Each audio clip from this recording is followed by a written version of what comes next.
organização, tá?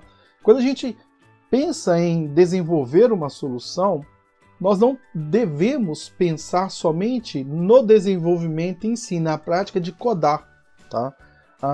O envolvimento das diversas áreas que possuem na organização é importante, porque se eu tenho uma necessidade, como organização eu tenho que entender o porquê dessa necessidade, quem vai ser o meu usuário final, qual o tipo de comportamento da minha solução, em quanto tempo, quão rápido eu preciso entregar essa solução para o meu cliente final, que tipo de problema eu estou tentando resolver, quais são os principais interessados e as principais pessoas que devem ser envolvidas nesse processo, que nos trazem informações importantes para desenvolver aquela solução.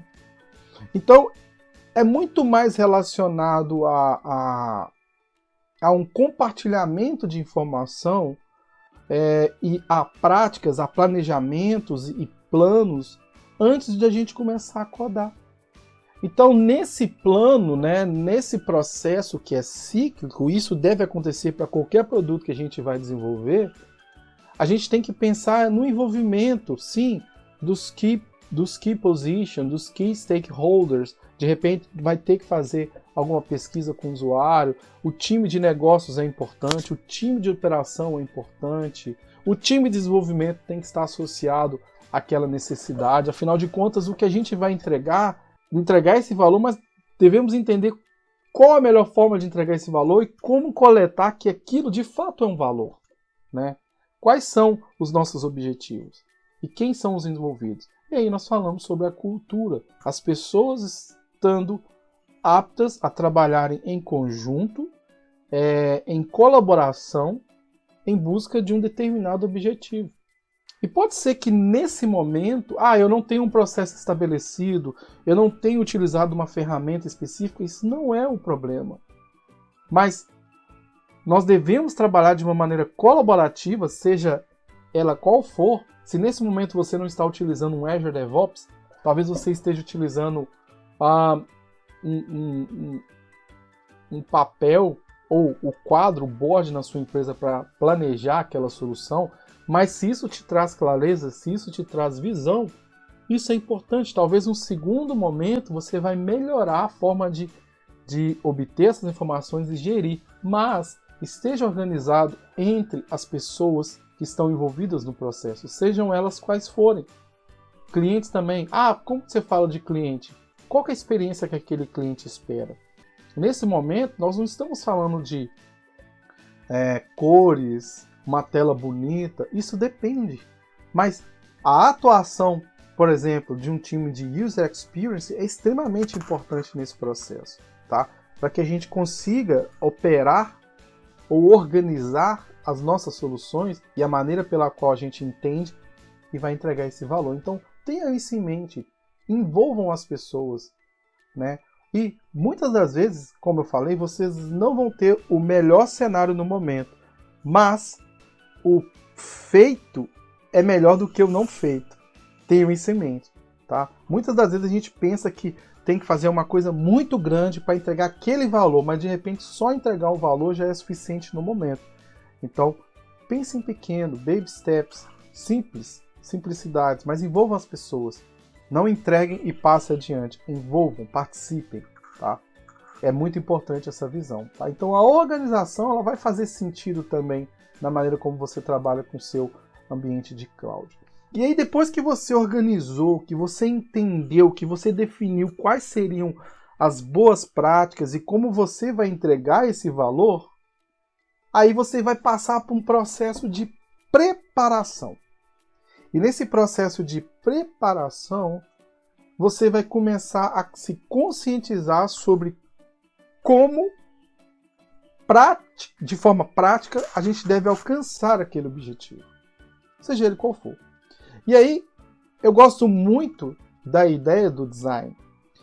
E o design não está associado somente a você, como os meus amigos brincam, né, desenhar caixinhas e setinhas, ou trabalhar no browser para fazer isso.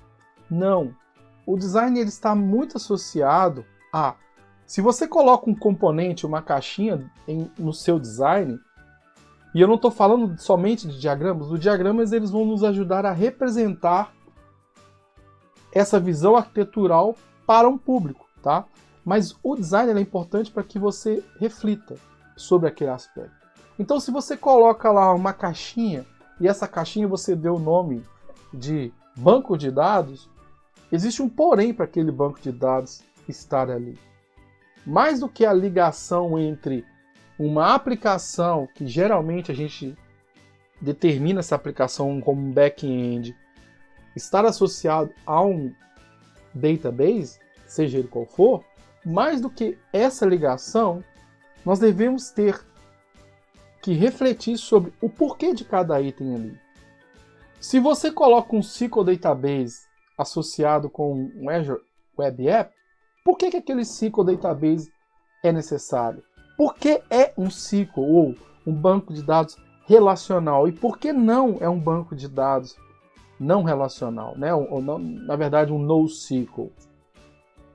Essa reflexão é importante. Muitas das vezes, talvez você vai começar com um banco de dados relacional, mas isso deve fazer sentido no seu design.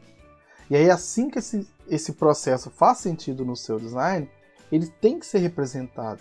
E como o outro recurso vai comunicar com esse recurso seu.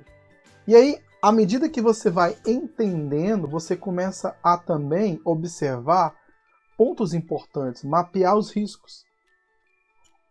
Por que eu preciso mapear os riscos? Você vai mapear custos. Por que então eu estou utilizando esse SQL Database nessa camada de serviço? Quais são as expectativas sobre esse recurso quando ele estiver sendo operado? Aí muitas vezes é uma expectativa interna, né, do time que vai atuar com esse recurso, porque o cliente, para ele, pouco importa se você está trabalhando com banco de dados. Mas mesmo assim, quando a minha aplicação estiver up, quando ela estiver online, que tipo de comportamento, que tipo de necessidade que eu espero dessa minha aplicação em relação a quem está consumindo?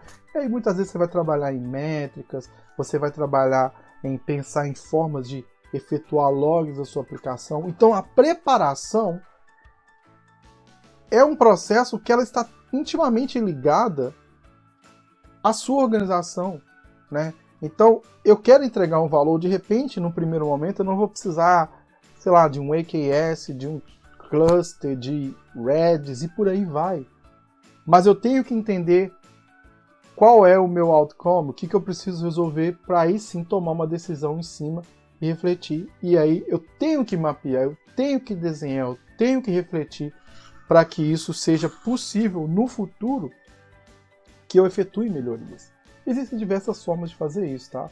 Uma das formas que eu estou exibindo aqui é o C4 Model. É uma prática, né, um modelo de desenho arquitetural, que eu poderia dizer uma forma de expressar arquiteturalmente o seu design com diferentes camadas, né? Então vão ser diferentes públicos. No contexto 1, você vai ter um público que é mais high level, não vai ter tanto entendimento sobre algumas particularidades, mas eles vão ter uma condição de saber, olha, aqui eu tenho um sistema, aqui eu tenho alguém que interage, aqui eu tenho um subsistema, aqui eu tenho um terceiro sistema que também interage com o meu contexto, e por aí vai. E à medida que você vai descendo os níveis, até chegar no nível 4, que é o Code, você tem específicos públicos para consumir esse modelo. Mas, de novo, mais do que desenhar o modelo e organizar ele de maneira bonita, a preparação em relação ao que foi organizado, em relação ao que você vai entregar, é importante para que você tenha capacidade de ter insumo suficiente para cobrir aquilo que vai permear os aspectos relacionados à sua aplicação que está no ambiente de cloud.